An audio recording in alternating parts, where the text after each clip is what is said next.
I suspected my wife was planning a divorce, so I moved my assets.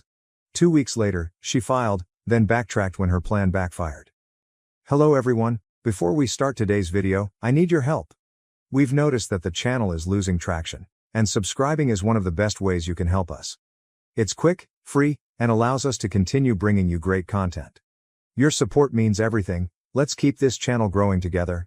Thank you very much. Now, let's begin the video. Hello people. I've been skimming through the posts here for a while, believing I'd never have my own tale to tell.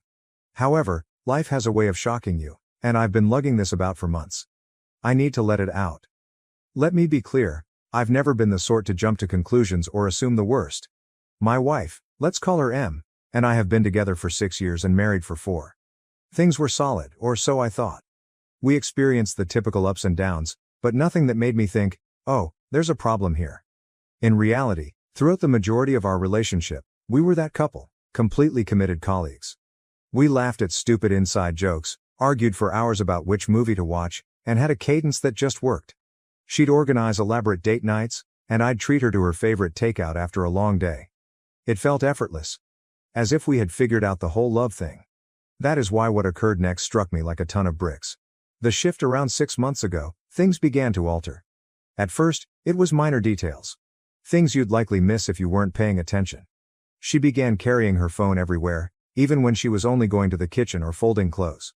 Before this, her phone would sit on the coffee table for hours, and she didn't mind who picked it up. One day I made this joke. "What, are you running some secret spy ring now?" She chuckled and added, "No, work's been emailing me a lot." Okay, fine. But, a few days later, she created a password. That one caught me off surprise because she had never used it before. When I casually inquired why, she responded something vague about security and hackers. I didn't press it since I didn't want to appear paranoid, but it simply felt off. And it did not end there. She began taking calls outside the room, which she had never done before. It wasn't subtle either. Her phone would ring, and she'd say, "Oh, let me just grab this real quick," before disappearing into the bedroom or outside on the porch. If I inquired who it was, she would just say, "Just a friend from work." Then I noticed a new habit. Keeping her phone face down on the table. I had no idea that was a thing until I reached over to give her something and she hastily moved her phone out of the way. It was one of those blink and you miss it moments, yet it stayed with me. Growing distance. However, it wasn't all about the phone.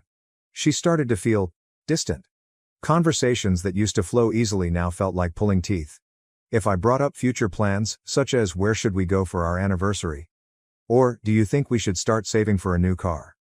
She'd simply nod and say, "Yeah, we'll see," before shifting the subject. It all came together for me on a random Wednesday. She informed me that she was seeing a buddy for coffee after work. It didn't sound strange, she does that occasionally. I happened to be running errands in the same area, so I figured, why not surprise her? It will be cute. When I arrived, however, she was not with her friend. She stood outside the cafe, walking back and forth, her phone placed against her ear. I remained in my car because something about the way she spoke seemed serious.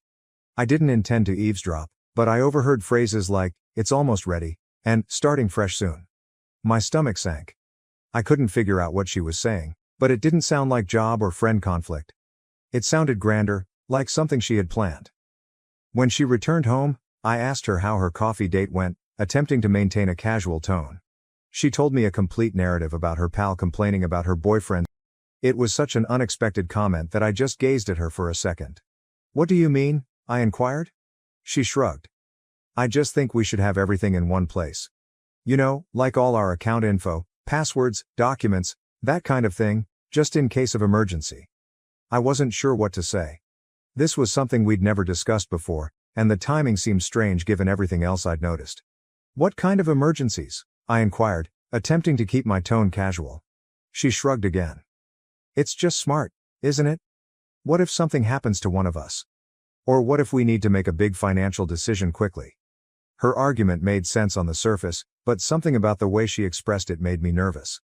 It was too rehearsed and polished, as if she had been waiting for the appropriate time to bring it up. I nodded and murmured something like, "Yeah, I guess that's a good idea," but within, alarms were ringing. Why now?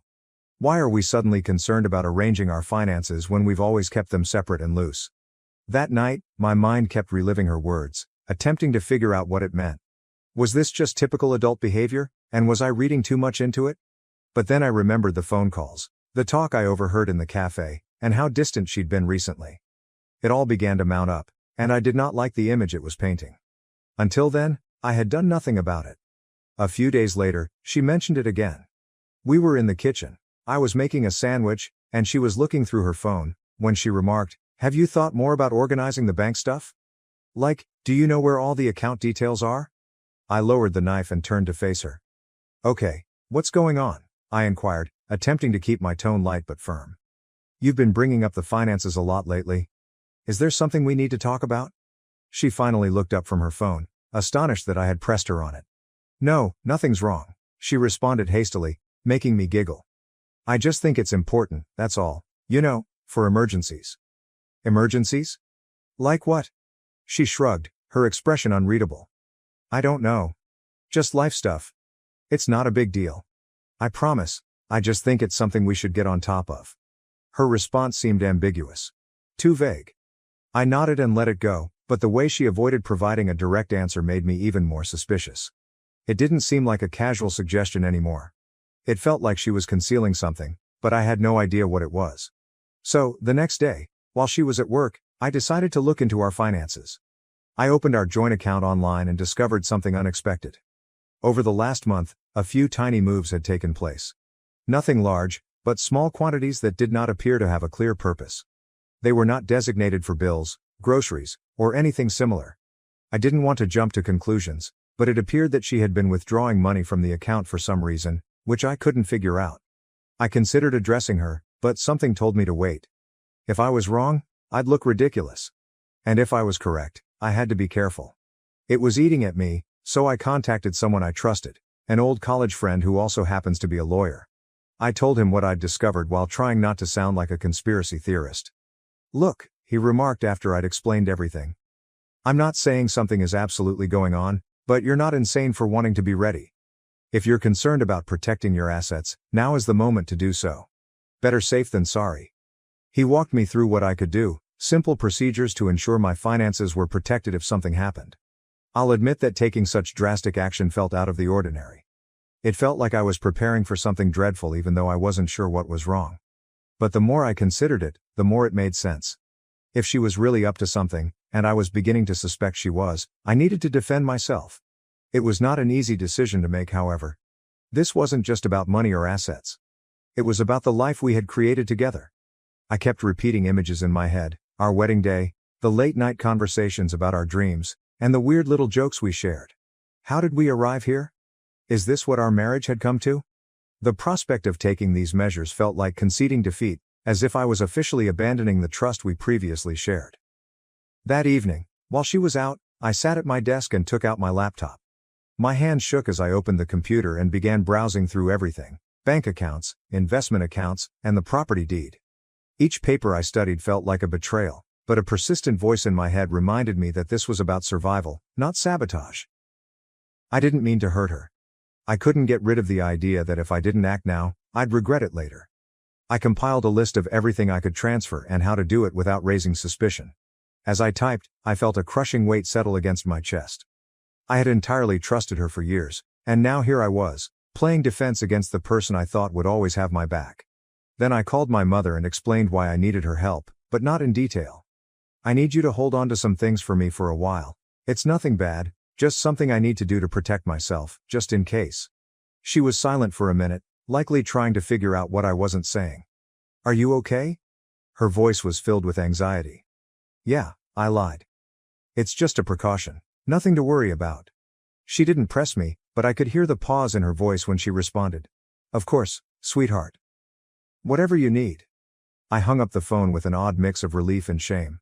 I despised engaging her in this mess, but knowing she had my back provided some steadiness in an otherwise chaotic environment. By the time Em arrived home, I had already begun the process. I moved the majority of my assets, our cash, investments, and even the house, to my mother's name. I kept enough in our joint account to keep up appearances, but the rest was locked down. She didn't notice anything. She walked in, kissed my cheek, and asked if I wanted to watch a movie. I appeared okay, but inside I was a wreck. Part of me felt awful, as if I had betrayed her trust. But another part of me felt relieved, as if I was finally gaining control of a situation that had spiraled out of my control. Over the next 3 days, I tried to maintain a normal routine. I didn't want to let her know that anything had changed. She appeared satisfied, even unusually cheery at times. However, rather than putting me at ease, it increased my suspicion. If she was plotting something, she did an excellent job of concealing it. What stood out, however, was that she never brought up the finances again, not even after I questioned her the last time. It was as if the subject had evaporated from her memory. At first, I believed I had overreacted, and she dismissed the subject since it wasn't relevant. But the more I thought about it, the more I realized she was avoiding it. Almost as if she was afraid to bring it up again after I pressed her. I noticed her staring at me a few times, as if she was assessing my mood or contemplating whether to say something. Every time I noticed, she'd quickly return her attention to whatever she was doing, her phone, the TV, a book. It was slight, but it was present. It felt like she was waiting for me to bring it up, as if she didn't want to push the issue again. The silence only made me feel more anxious. It wasn't like her to drop anything she considered essential, and the way she avoided it suddenly appeared deliberate. If she was testing the waters, she was not going in. If she was waiting for something, I was not about to give her the go-ahead. Whatever her next move was, I knew I had to be one step ahead. Something was coming, but I didn't know when or how. All I could do was prepare. That night, I made certain that everything was solid. I glanced over the paperwork again, double-checking every aspect of my mother's asset transfers. The house, the savings, the investments, everything was now legally in her name, sealed in an uncontested trust. I even called her to confirm that she had all of the necessary papers. 2 weeks had passed, and everything appeared normal, frankly. She was acting more loving, even starting to talk about unrelated topics like jobs or what we should eat for the evening. It threw me off because she'd been aloof for months, avoiding anything more than superficial conversations. Part of me began to question whether I had been overreacting all along. Maybe the strange conduct was merely stress or something I didn't comprehend. But then, one random Friday night, she sat me down on the couch, turned off the television, and said, "We need to talk." My stomach fell quickly. I knew what she was going to say before she did. "I think we should get a divorce," she replied, her voice so calm it seemed prepared. It wasn't furious or emotional, it was simply frigid, as if she had told me we had run out of milk. I stared at her, unsure how to respond as she explained her argument. She mentioned needing space, wanting to figure herself out, and feeling like she'd lost her identity in the marriage, standard breakup phrases that didn't really explain anything. But then she said something that struck a different tone. "You know, I've made a lot of sacrifices for you over the years, and I don't think you really appreciate them. I deserve more." That last part stung.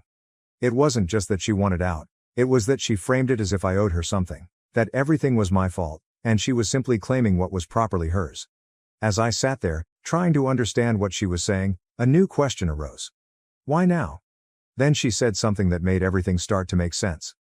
"A friend of mine has been helping me see things more clearly," she continued, not looking at me. "A friend." I remained still, letting her speak, but my mind was racing. Who was this friend? Why were they so involved in my marriage? The way she stated it was not casual. It seemed like someone had been hyping her up, convincing her that leaving me wasn't simply a choice, but a strategy she needed to implement. And the more she talked about how she deserved more because of her sacrifices, the more I became skeptical. Sacrifices? What kind of sacrifice? She was happy with me, or so she said. I worked hard to offer her the life she desired, and it wasn't just about money. When she asked to move closer to her job, I agreed, even though it meant a lengthier commute for me. When she wanted to attend that pricey yoga retreat last year, I made sure we budgeted for it, even foregoing a vacation I was looking forward to so she could go. I backed her when she changed careers twice, telling her it was fine to take the risk because I wanted her happy. I believed being a decent husband meant putting her first whenever possible. And it wasn't as if I was an unresponsive, distant partner. I showed up. I remembered birthdays and random things she had mentioned loving. When she mentioned feeling caught in a rut, I suggested date nights. I listened to her complain about her job, friends, and family. I didn't always get it right, but I did try. That's why her "I deserve more" line hurt so much. I didn't even consider buying it. She was not upset due to anything I did or did not do. She was upset because something had changed in her. Perhaps it was the acquaintance she kept bringing up, or something else. But the lady sitting in front of me was not the woman I married, and I was not going to let her rewrite our marriage tale to fit her new narrative. I didn't press her at the moment. Instead, I nodded and said something innocuous, such as, "If that's how you feel, I guess we should figure out the next steps." She seemed startled that I wasn't arguing or begging her to stay, but I didn't mind. My attention had already changed. I needed to know who or what was causing her sudden, planned shift in conduct. She didn't just wake up one day and decide she wanted out. This was something greater, and I wasn't going to let it surprise me any more than it had already. After that chat, she went into her own apartment, and I received the divorce papers on Monday. Let me tell you, they didn't only want to stop the relationship. They were planning to take everything, half the house, my savings, my assets, and the car. She wanted it all. Plus, some ambiguous spousal support clauses that made little sense given her high salary. It seemed as if she was expecting me to give her all I had worked for. At first, I assumed she was just being vengeful, but the way she articulated her demands, so specific and aggressive, reassured me that she had someone guiding her through this. So I started digging. I couldn't just ask her who she'd been talking to, so I had to be clever. I began with her social media. She hadn't blocked me, and even though she didn't post frequently, I searched through her tagged photographs and comments looking for someone new. That's when I discovered the pattern. Jake repeatedly liked and commented on her posts. Nothing obscene, but enough to make me pause. I clicked on his profile, which was public. At first glance, he didn't appear to be much more than a 30-year-old marketing professional. But as I scrolled down, I spotted something unusual. He posted a photo at the same cafe I'd seen her at weeks before. On the same day I overheard her discussing starting afresh. My gut churned as I continued scrolling. More subtle signals were a comment on one of her pictures that read, "You've got this," as well as a selfie he'd taken from what appeared to be her new residence. None of it was substantial evidence, but it was enough to raise my suspicion. I wasn't sure what to do with this information, but I knew I couldn't just sit there and wait for solutions to come my way. Her statement of a friend who helped her get through things remained with me, and I wanted to know who it was. I decided to contact one of our mutual acquaintances, Lisa. She and my wife had been friends for years, so she knew what was going on. I kept the conversation light at first, asking if she'd lately spoken with my wife or if anything seemed strange. Lisa reacted swiftly, saying she had no idea about the friend or any suggestions. I asked a few more probing questions, but she cut the conversation off defensively, claiming she couldn't help me. The entire situation felt rushed, as if she was trying to avoid becoming engaged. Not willing to give up, I called another buddy, Emily. I followed the same pattern, stating that I was simply trying to make sense of things. She was apprehensive at first, responding vaguely to my questions. When I pressed her more, she quickly ended the call, leaving me even more skeptical than before. I sat there, frustrated, trying to figure out my next move. Then, to my astonishment, Emily called back.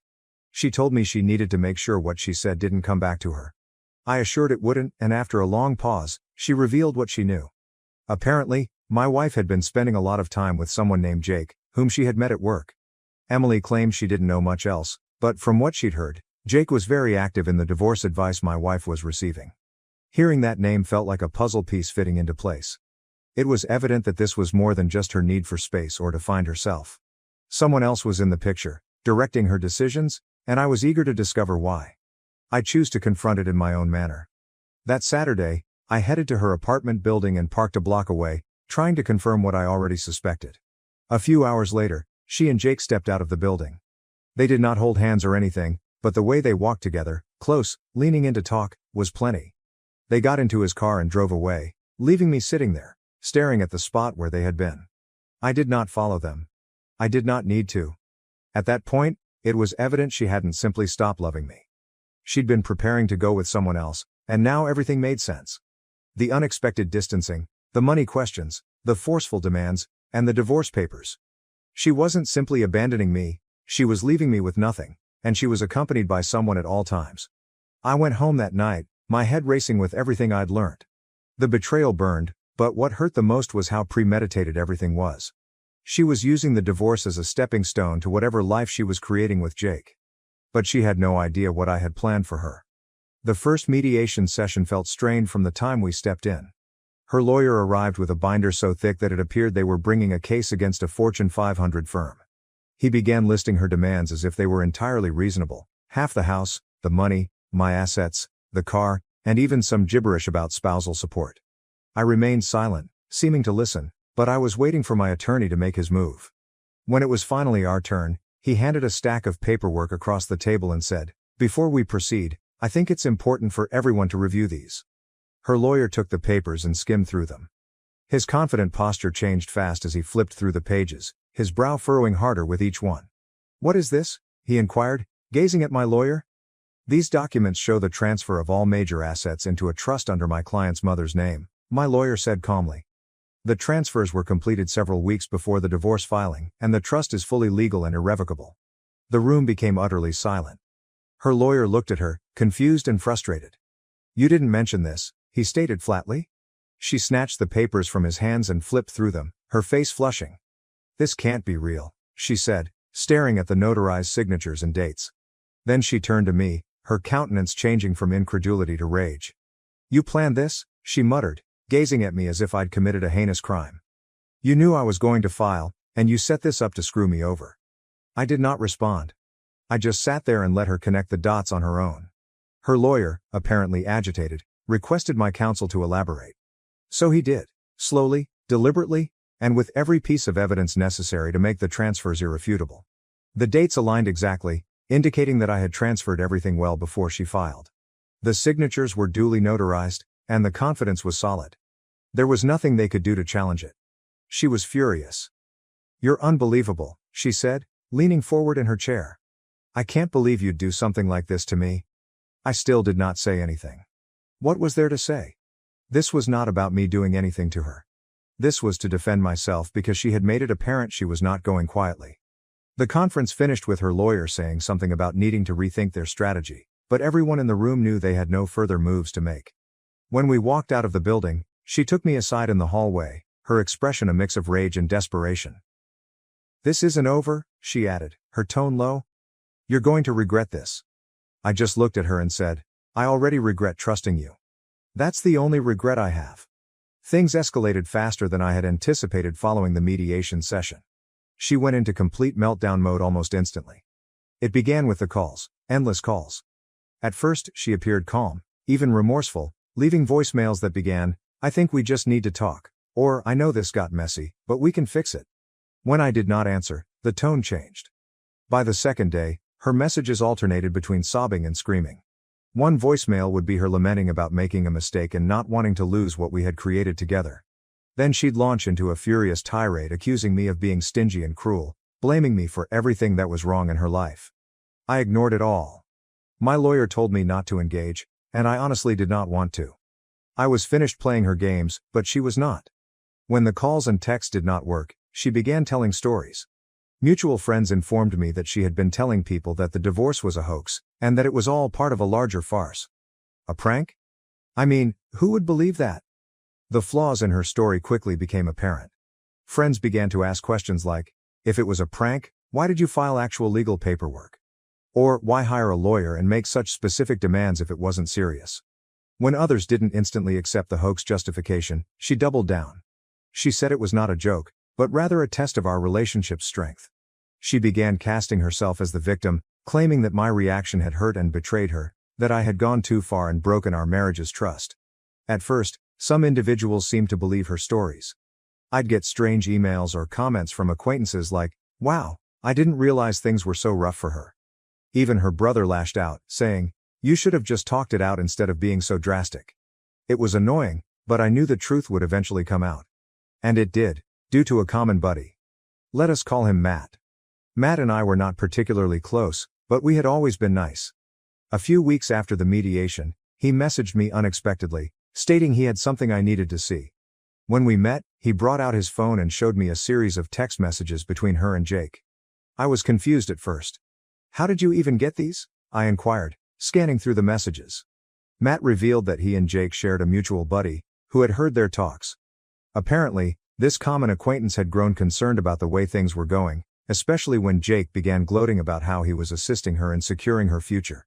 It didn't take long for that common buddy to figure out what securing her future really meant, trying to bleed me dry. Feeling awful about remaining silent, the buddy grabbed screenshots of the texts and sent them to Matt, believing he had a better relationship with me and could warn me. "This guy's been playing both sides," Matt replied, shaking his head. "He's been hyping her up to take you for everything while making her believe he'd be there for her afterward." Matt gave me the texts and said, "I thought you should know. You don't deserve this, man." The texts were terrible. She wasn't just ranting to Jake about the divorce. She was actively planning her future steps with him, and he was guiding her through them. A message she left read, "Once the settlement's done, we'll have everything we need. I just need him to agree to the terms." Jake responded, "Don't back down. Make him feel guilty if you have to. He owes you. We'll start fresh once you've got the money." I sat there, staring at Matt's phone and trying to understand what I was reading. This was neither a misunderstanding or an emotional response to a failed marriage.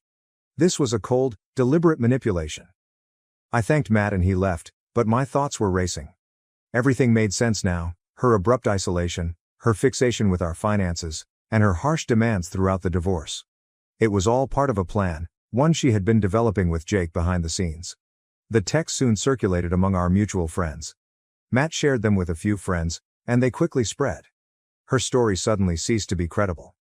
People who had previously been indifferent or even supportive of her began to distance themselves, and the change was nearly immediate.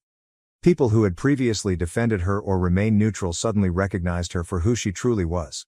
Even her closest allies started to distance themselves. By the time the divorce was finalized, she had only her personal things. Her lawyer quietly dismissed her complaint after recognizing there was no legal basis to stand on. All of those bold requests had crumbled under the weight of the documents I had produced, and the trust I had established with my mother was unbreakable. Jake seemed to vanish as soon as things began to unravel. I wouldn't be surprised if he used her as much as she did me. From what I could tell, he'd been feeding her fantasies of independence and a new beginning, but the moment it became evident she wasn't going away with anything, he was gone. Without Jake in her corner, her confidence plummeted. The calls and texts continued, but they became increasingly desperate. She was not accusing me anymore. She begged. "Can we just talk, please? I'll do anything to fix this." One voicemail stated. A different opinion. "You don't have to forgive me, but can't we just settle this and move on? I'll drop everything if you just talk to me." I did not respond. I could not. It was too late to reverse the harm. Even her family began to drift away. Her brother contacted me at one time, apologizing for some of the things he had said before when he believed her side of the story. "I didn't know what she was doing to you," he said. "I'm sorry I ever took her word for it. As for me, I received the house, my savings, and something I hadn't experienced in a long time: peace of mind. My mother, as usual, was my rock. She arrived with buckets of paint and a list of suggestions to help me reclaim the area as mine. Now, life feels like it's mine again. No more second-guessing every small interaction. No longer feeling betrayed. Just peace. She is a chapter from my history that I no longer read. And the remainder of the story is entirely up to me to write." Thank you for watching. If you haven't subscribed yet, please do so and hit the notification bell to stay updated with more shocking real-life stories happening around you.